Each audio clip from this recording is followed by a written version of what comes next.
Hola, Namaskar and Buenos Dias. As you know, India is already known as the first responder not only in the neighborhood but as far as the countries in Latin America, because whenever there is a natural calamity or when peoples are in distress, India rises to the occasion. Why? Because India follows the spirit of humanity first. And look how the ancient festival of Raksha Bandhan is being transformed in connecting peoples. Let us have a look. 60 seconds from the Embassy of India. This year, the Indian Council for Cultural Relations is highlighting the spirit of Raksha Bandhan beyond the bond between brothers and sisters. Raksha means to defend, to protect, and Bandhan is bonding. So it is, Raksha Bandhan. It's a message of brotherhood. It's a message of caring for each other.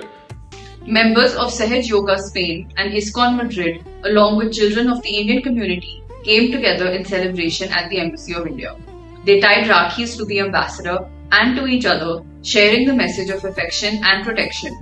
The celebration concluded with the distribution of sweets, bringing everyone together in the joy of this cherished Indian tradition. Prime Minister Narendra Modi also celebrated this special occasion as students tied Rakhis on his wrist. From people to nations, the thread of Rakhi reminds us that the bonds of friendship and mutual respect can transcend borders. Bringing you closer to be